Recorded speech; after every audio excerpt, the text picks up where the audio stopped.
Hello everyone, my self Sahil more, second year MBBS student at AIIMS Deoghar.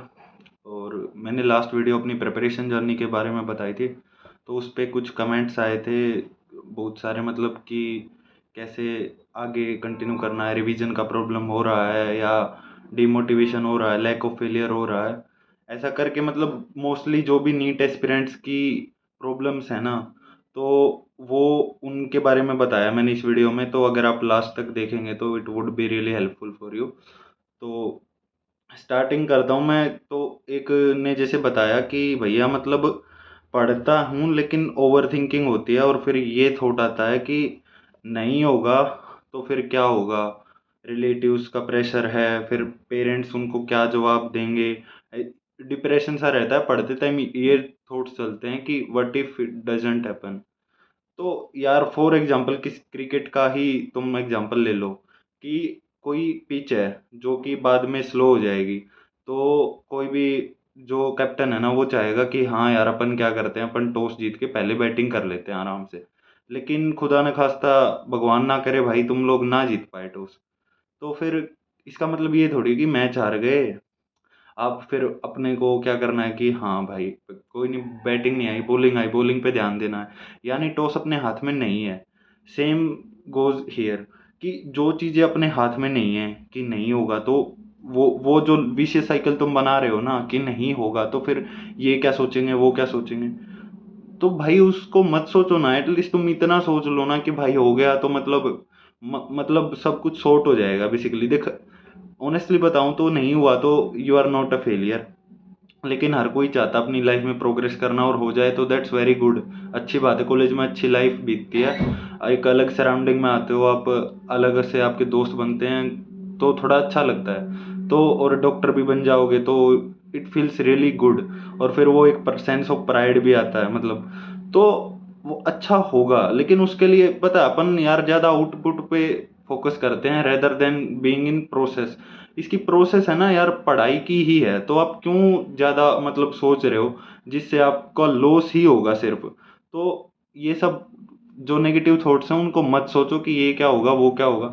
अरे यार एक बात बताओ, पड़ोसी क्या सोचेंगे? पड़ोसी तुम्हारे घर को खाने को थोड़ी दे रहे हैं, वो तो मम्मी पापा दे रहे हैं ना, तो उनसे एक्सपेक्टेशन है, तो ये सब सोच के एक्सपेक्टेशन तो पूरी करोगे नहीं, तो पढ़ के ही पूरी करोगे, तो पढ़ो ना यार। तो बेसिकली आपको पढ़ना ही है। ये नेगेटिव थॉट्स को प्लीज़ अवॉइड करो, और जो तुम्हारे हाथ में है ना उस पे फोकस करो, ठीक है। तो हाँ, एक और प्रॉब्लम आई थी कि बायोलॉजी का रिवीजन नहीं हो रहा, उसमें मतलब 250 से 300 के बीच में मार्क्स टक कर गए हैं, तो उसको कैसे वो बढ़ाना है मार्क्स बेसिकली। तो मेरे को ऐसा लगता है कि बायोलॉजी में बेसिकली जितना मतलब टेस्ट उतना ज़्यादा मैटर नहीं करता, क्वेश्चन लगाना, मतलब this is my personal point of view, सबका अलग अलग वेरी कर सकता है। मेरा ऐसा था कि मैं मतलब रिवीजन पे ज़्यादा एम्फेसिस डालता था कि जितना मैं रिवाइज कर लूँगा ना अच्छे से, उतना ही फिर मेरे को याद रहेगा, क्योंकि एनसीईआरटी के तो किसी भी लाइन से क्वेश्चन आ सकता है। तो आप एनसीईआरटी पे फोकस करें पढ़ने पे। एनसीईआरटी को आप मल्टीपल टाइम पढ़ लेंगे ना, तो आपका स्कोर ऑब्वियसली बूस्ट होगा। और एक चीज़ का और ध्यान रखना है कि बायोलॉजी में बहुत सारी सिली मिस्टेक्स होती हैं। बेसिकली अगर आपके 5 क्वेश्चन भी सिली मिस्टेक्स में गए ना, तो मतलब 5 चौका 20 और 5 नेगेटिव में 25 मार्क्स का फर्क आ जाएगा। कैसे? जैसे न्यूक्लियोटाइड को कहीं पे न्यूक्लियोसाइड लिख दिया है, किसी क्वेश्चन के पीछे एक्सेप्ट लिख दिया है, कहीं पे नोट लिख दिया है। तो ये जो कीवर्ड्स है ना, जो सिली मिस्टेक्स करवाते हैं, वो आपका सिलेक्शन भी खा सकते हैं भाई। तो आप है ना सिली मिस्टेक्स को कम करें। सिली मिस्टेक्स मतलब वो टेस्ट देने से होती हैं, तो टेस्ट लगाओ। मतलब मेरी तो लास्ट 2 मंथ की यही थी कि मैंने पहले सिलेबस कर लिया था। अब जो बच्चे हैं जिनका सिलेबस ऑलमोस्ट डन है, कुछ कुछ बाकी है, वो वन शॉट से देख लो। तो उनको क्या करना है कि टेस्ट लगाओ, आप रोज एक उसका एनालिसिस करो, और बाकी टाइम पे रिवीजन करो अपने सिलेबस का, जो भी अपने अकॉर्डिंग तुम कर रहे हो डेली बेसिस पे। और सबको इसलिए नहीं बोल रहा क्योंकि किसी का सिलेबस ही नहीं पूरा है, जो पढ़ा ही नहीं है पूरी साल, तो उसको क्या करना है, उसको थोड़ा सा मतलब पीवाईक्यूज पे ज़्यादा ध्यान देना है, और मतलब थोड़ा सा भी कंटेंट रीडिंग पे ध्यान देना है, ठीक है। और टेस्ट 4-5 दे देना, ऐसा नहीं कि कुछ भी मत देना। तो टेस्ट भी थोड़ा सा, क्योंकि उससे टाइम मैनेजमेंट का पता चल जाता है, आपकी कहाँ गलतियाँ हो रही हैं, आपके वीक पार्ट का पता चल जाता है, तो उस पर थोड़ा सा और आप फोकस कर सकते हैं। तो रिवीजन ऑफ बायोलॉजी के लिए क्या है भाई, मतलब आप जो भी टेस्ट लगाते हो वहाँ पे देखो वीक पार्ट क्या है, उसको फिर जाके एनसीईआरटी से पढ़ो। फॉर एग्जांपल क्रैब साइकिल से आपका क्वेश्चन गलत हो रहा है, तो क्रैब साइकिल को अच्छे से पढ़ लो कि हाँ ये एसिटाइल को आया, वट एवर जो भी है वो उसको ध्यान से पढ़ो। और सिली मिस्टेक्स मत करो, सिली मिस्टेक्स के कारण ही बहुत सारा खेल हो जाता है। और ये एक बॉर्डर लाइन पे मार्क्स आ रहे हैं, इसका क्या करना है? तो भाई इसका ये है कि सिली मिस्टेक्स को अवॉइड करो और नेगेटिव मार्किंग को ज़्यादा मतलब अपने सीने से मत लगाओ। जिस क्वेश्चन का बिल्कुल भी आइडिया नहीं है छोड़ दो, 4-5 क्वेश्चन छोड़ भी दोगे तो कुछ बड़ी बात नहीं हो जाएगी।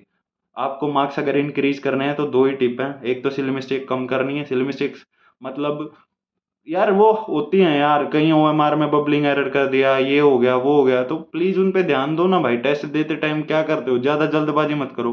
3 घंटे 20 मिनट होते हैं आपके पास, देन यूटिलाइज इट ना, डोंट वेस्ट योर टाइम। वो मतलब इतना फास्ट करने के चक्कर में कि हाँ फिर बाद में देख रहे हैं, तो यार एनटीए थोड़ी ना तुमको एक्स्ट्रा मार्क्स देगी जल्दी कंप्लीट करने के, तो अच्छे से पढ़ के करो ना। फिर सिली मिस्टेक्स में 4 क्वेश्चन गलत हुए तो 20 नंबर पीछे चले जाओगे। फिर इतना कंपटीशन वैसे ही है, फिर तो सिलेक्शन हो चुका, फिर तो नहीं होगा भाई, मुश्किल हो जाएगा ना। और एक जिसको ये लगता है कि मतलब मुझे तो कुछ नहीं आता, कुछ लोग ऐसे हैं जिन्होंने पढ़ा है लेकिन उनको लगता है मैंने कुछ नहीं आता, तो भाई तुम लोग यार मॉक टेस्ट लगाओ, स्कोर आएगा, स्कोर से ही खुद पे ट्रस्ट बिल्ड होता है। और जहाँ पे थोड़ा मिस्टेक्स लग रहा है कि हाँ ये वीक पार्ट रह गया, उसको ढंग से अपने नोट्स को रिवाइज करो, अच्छे से पढ़ लो। टेस्ट का यही फायदा होता है। मैं यार एक ही बात बार बार रिपीट कर रहा हूँ क्योंकि बात एक ही है। लोग है ना पढ़ना नहीं चाहते और शॉर्टकट चाहते हैं कि ये हो जाए, 30 दिन में ऐसा हो जाए वैसा हो जाए।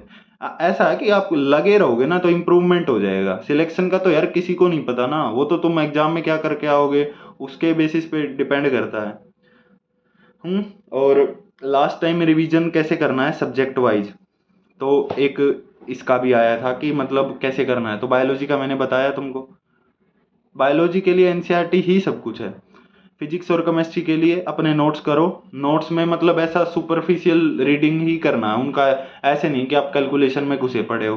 ये साल का लास्ट टाइम है, जिसने पढ़ाई करी होगी उसको कंटेंट आता होगा।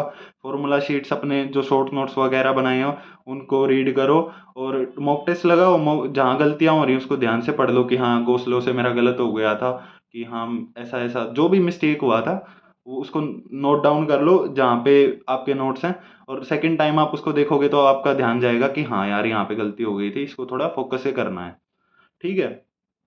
और same goes for chemistry. Chemistry में ज़्यादातर ऑर्गेनिक की प्रॉब्लम आ रही थी बच्चों को, तो ऑर्गेनिक के लिए यार मेरे को ऐसा लगता है ना जीओसी और हाइड्रोकार्बन वो बेसिस हैं, जीओसी का पिलर है, जीओसी उन्हीं पिलर पे खड़ी होती है। तो जिसके ये ठीक ठाक हैं उसका बन जाएगा काम, जिसके ये ठीक ठाक नहीं है खेल हो जाएगा भाई, फिर दिक्कत हो जाएगी। तो जीओसी और हाइड्रोकार्बन है ना, उनको थोड़ा अच्छे से देख लो। पहली उम्मीद सीरीज थी जो पंकज सर के वन शॉट हैं, थोड़े लंबे हैं, 2x में जाके देखो और एक बार करो उनको। और फिर क्या है, ज़्यादा घुसने की जरूरत भी नहीं है कि इतना डीप में जाना है अपने को। नीट के पीवाईक्यू देखो यार, सिंपल क्वेश्चन आते हैं, नेम्ड रिएक्शन आ गई, इंपॉर्टेंट इंपॉर्टेंट जो चीज़ें हैं एनसीईआरटी वाली रिएक्शंस वो सब याद रखो। ज़्यादा लोड नहीं लेनी है, खुद पे ट्रस्ट रखना है यार, सेल्फ बिलीव बहुत ज़्यादा जरूरी होता है। और मॉक्स में जिसके मार्क्स कम आ रहे हैं उसका डीमोटिवेशन वगैरह हो रहा है, तो यार देखो सिली मिस्टेक्स मत करो, जहाँ पे गलतियां हो रही हैं उनको एनालाइज करो और लगे रहो। बेसिकली अभी है ना यार, अभी तो सांस लेने का टाइम भी नहीं होना चाहिए, तो इतना क्रूशियल टाइम है ना, इधर उधर जो भी बकचोदी का टाइम जाता है उसको सब कुछ शट डाउन करो भाई, सिर्फ पढ़ो। नहीं पढ़ोगे तो फिर दिक्कत तुम्हारे लिए ही है, तुम्हारा फ्यूचर दाव पे लगा हुआ है यार। तो अभी के लिए है ना खुद को थोड़ा समझा लो कि हाँ भाई पढ़ना ही है, कॉन्फिडेंस भी आएगा, पढ़ोगे तो यार सब कुछ होगा। पढ़ाई he is the real solution basically. अच्छा हाँ, नेगेटिव मार्किंग का मैंने बताया कि जिसका कुछ अता पता नहीं है उसको मत अटेम्प्ट करो। और जिस पे 50-50 चांस लग रहे हैं, मतलब उस वो थोड़ा पर्सनलाइज्ड है लेकिन हाँ मैं वो कर देता था अटेम्प्ट, तो वो देख सकते हो आप। सिली मिस्टेक्स मत करो, बस सिली मिस्टेक्स से ही बहुत सारे नेगेटिव हो जाते हैं, तो इसका थोड़ा ध्यान देना है।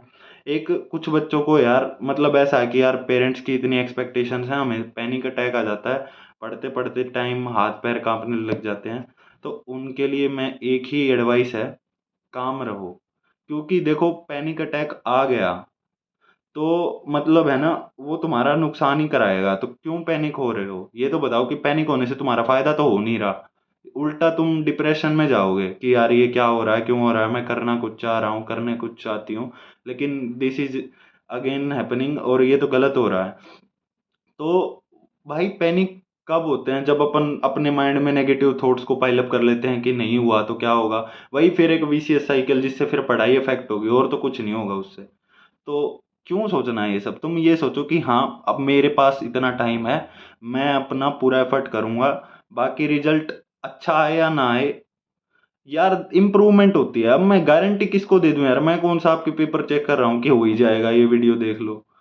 आप बस पढ़ सकते हो ना, इम्प्रूव कर सकते हो, तो just please focus on that ना। ज्यादा ओवर थिंकिंग वगैरह मत करने बैठो यार।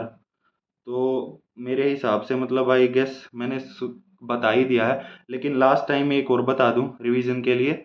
फिजिक्स के लिए क्या है, जिसको मतलब ज़्यादा कुछ नहीं आता, जो जीरो लेवल पे है, थोड़ा सा बेसिक लेवल पे है, भाई ज़्यादा एडवांस लेवल के क्वेश्चन मत करो, सिंपल जाओ। तुम नीट के PYQs देखो, जितने फॉर्मूलाज वगैरह हैं, नॉर्मल सिंपल फॉर्मूलाज वगैरह, वो सब याद कर लो। उससे तुम्हारे 120 नंबर तो कहीं भी नहीं जाएंगे। बाकी यार 180 के लिए तो यार पूरी साल पढ़ना पड़ता है। तो वो फेक प्रोमिस वाला सीन है नहीं मेरा, तो मैं कुछ भी बता दूं। ऑर्गेनिक के लिए मैंने बता दिया, बेस चैप्टर हैं उनको थोड़ा ढंग से कर लो, बाकी सिंपल होता है, नेम्ड रिएक्शन और आसान PYQs वगैरह देख के आइडिया लग जाएगा क्या क्या पढ़ना है। अरे यार सिंपल है, उसमें जिसको थोड़ा सा भी रिएक्शन मैकेनिज्म आता है ना वो कर लेगा क्वेश्चन।